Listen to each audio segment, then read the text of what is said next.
Oi gente, tudo bem? Hoje eu vou falar sobre o Admirável Mundo Novo, do Aldous Huxley. Essa edição é da Biblioteca Azul, pela Globo Livros. Esse livro foi lançado em 1931 e é uma distopia.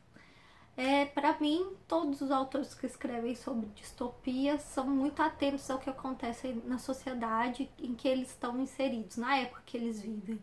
Não é que eles têm uma premonição ou dormem e acordam, nossa, vai acontecer isso no futuro. Não, eu acho que eles têm uma consciência maior dentro da sociedade deles. E nesse livro a gente vai ver que a maioria das distopias são muito atuais, né? Elas nos fazem refletir sobre o nosso lugar no mundo e sobre o que está acontecendo ao nosso redor. Então esse livro se passa em 632 depois de Ford. Henry Ford foi o responsável pela produção em massa. Isso é sempre lembrado no livro, não dessa forma, mas na forma como são reproduzidos os seres humanos. O livro começa no Centro de Incubação e Condicionamento de Londres Central. Então se passa em Londres, a maior parte da história. E o lema desse centro de incubação, não só do centro de incubação, mas da sociedade, é comunidade, identidade e estabilidade social. A estabilidade social é um pilar dentro dessa sociedade. E não existe estabilidade social sem estabilidade individual. Então existe um controle de toda essa sociedade. Como ela é controlada? No momento dessa incubação. Porque a partir do momento que o indivíduo é incubado, tem uns processos de decantação. Durante essa decantação, vai se formando o indivíduo a partir do que ele vai ser dentro da sociedade. Existem as castas, que são alfas, betas, gamas, deltas e ys, ou delta gama, eu não lembro a sequência, mas cada um tem uma função dentro dessa sociedade e as pessoas não podem sair dessa função. Então, já no processo de decantação, ela já é predestinada a ser de determinada casta. Então, a gente vai vendo, no decorrer do livro, como isso funciona, e existe o processo bocaviano. Ai, gente, perdão, eu não lembrei de escrever aqui, mas é um processo onde são gerados gêmeos idênticos, várias pessoas iguais, principalmente nas castas inferiores, que são as pessoas que ficam com os trabalhos mais pesados, que trabalham nas fábricas, porque existe um estímulo ao consumo muito grande, onde nada é reaproveitado, tudo é jogado fora, não existe remendo, então você está sempre consumindo.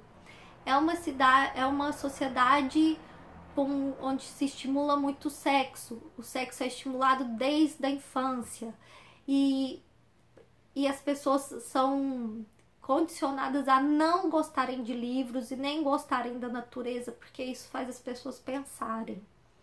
E para elas não pensarem dentro dessa sociedade, existe o soma, que é uma droga sintética que impede as pessoas de sentirem raiva, de sentirem mágoa, de sentirem dor e de serem seres humanos mesmos, né? Eles são como vários robozinhos ou vários carros que estão saindo da produção. Então a gente vai ver no decorrer desse livro alguns personagens que saem um pouco dessa sociedade, né?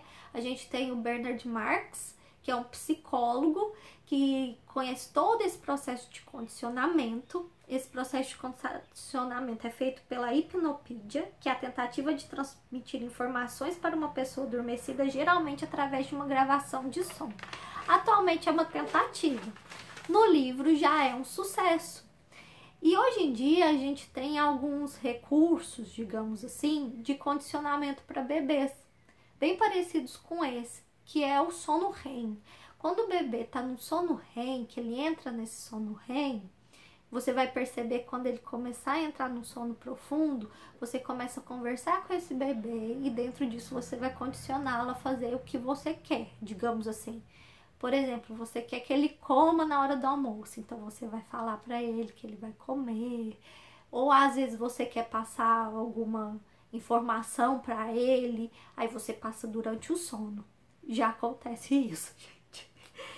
E o Admirável Mundo Novo, né, digamos, é um lugar todo sintético, onde existe música sintética, os cheiros são sintéticos, nenhum lugar tem um cheiro ruim, todo lugar é super agradável, as festas são todas programadas, as pessoas andam de helicópteros, as castas mais baixas andam de metrô. E dentro desse mundo, né, tudo funciona em plena ordem.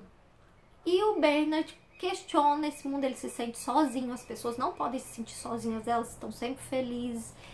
E ele não toma o soma, e ele tá afim da Lenina. A Lenina é uma enfermeira, a Lenina Crow. E aí ele chama a Lenina para ir para uma reserva de selvagens. Os selvagens são as pessoas que ainda se reproduzem de forma natural, que existe, né, que as pessoas se casam, existem os rituais. E nessa reserva de selvagens, pelo que é retratado, eles são índios.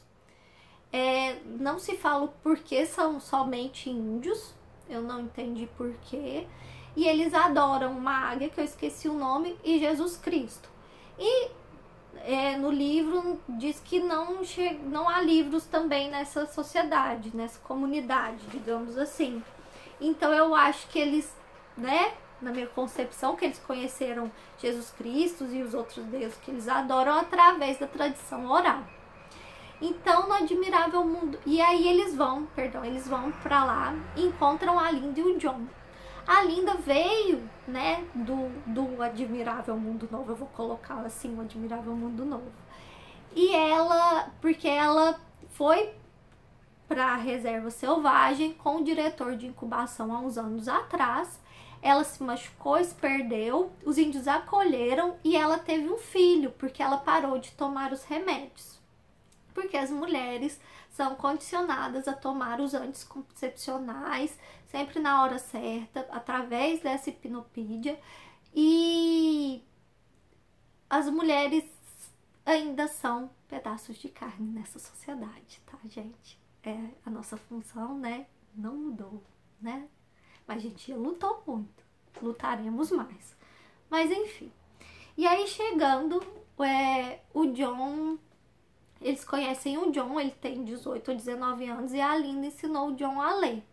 E aí o que ela lia para ele eram as instruções que ela tinha, porque ela era uma beta, e as instruções que ela tinha do que ela tinha que fazer no trabalho dela. E ele acha um livro de Shakespeare, não sabemos como, e aí ele lê essas obras de Shakespeare, e Shakespeare vai guiar o caminho desse adolescente. E o que da minha concepção, por que Shakespeare? Porque Shakespeare trata das mazelas humanas. Então ele é uma contradição desse mundo sintético, onde ninguém sente nada. Aliás, só uma felicidade sintética também. E aí o Bernard convida o John e a Linda para voltar para o mundo novo. E nisso aí a Linda tá gorda, a Linda tá sem os dentes da frente, e isso é inconcebível nessa sociedade. Se falar, todo mundo é muito perfeito, digamos assim, todo mundo tem o corpo bom, ninguém envelhece, porque já foi estudado várias técnicas que são aplicadas nas pessoas, que elas não envelhecem. Então a Linda é um choque de uma realidade paralela, né? E o John se torna uma atração para todo mundo, porque a Linda chega nesse lugar, como ela é muito desprezada, ela não entende isso, e aí ela vai viver à base de soma. Ela só dorme, ela meio vegeta. E aí o John começa a ser um espetáculo nessa sociedade, todo mundo quer ver o que ele tem a dizer, e o Bernard que conduz isso. E... né, pincelando, porque eu não vou contar toda a história, a Linda morre e o John tem um ataque onde ele quer libertar as pessoas, que ele joga soma pela janela, e aí ele é chamado para a sala do administrador mundial. Ele, o Bernard e um amigo do Bernard que aparece durante o livro, que é um professor que começa a escrever poesia, que começa a sentir as coisas. Então ele começa a ser uma ameaça também para a sociedade, né, para essa estabilidade. E aí nessa conversa, né, a gente vai ter um embate entre esses dois mundos, porque o administrador mundial conhece a Bíblia, o administrador mundial ele tem livros de filosofia, então ele sabe o que ele tem que controlar para a sociedade não se desestabilizar. E aí o John vai questionando ele, eles entram num diálogo. Eu acho que o diálogo podia ser mais aprofundado, faltou alguma coisa aí no meio do caminho, faltou mais filosofia, eu acho. E o final do livro, a gente pode se surpreender, algumas pessoas não vão se surpreender. Eu mesma, como eu tinha visto o filme quando eu fiz ciências sociais, então eu sabia o que ia acontecer. E às vezes a gente é meio conduzido, né? Mas o que fica é pra gente questionar o nosso lugar dentro desse mundo. Hoje em dia a gente é muito movido pelo consumo, pela propaganda, por drogas sintéticas, né? A gente como eu digo, não que a gente é forçado, mas a gente é meio manipulado a não sentir dor, a não sentir angústia, a não sentir raiva. E esses são sentimentos humanos, né? É natural a gente sentir assim. E o que fica é a gente questionar essa realidade, né? Sempre contestar o que está acontecendo. Ter uma visão crítica do mundo que a gente está inserido e do pequeno mundo também que a gente está inserido, né? Na nossa sociedade local, não é só nível mundial, né? A nível Brasil, nível local. Então, para mim, o que fica é essa questão de não sentir, que a gente tem que sentir mais, sim, e a gente tentar consumir menos, porque é muito fácil ser induzido pelo consumo. É propaganda sendo bombardeada o tempo inteiro. Eu falo muito que a gente, hoje em dia, às vezes a gente não tem nem poder de escolha, porque a gente às vezes nem pode pular uma propaganda para assistir um filme ou assistir um vídeo que a gente quer. Então, a gente tem que mudar o mundo que a gente vive. Eu acho que a gente começa a mudar lendo. Quando a gente lê, a gente consegue fazer várias reflexões.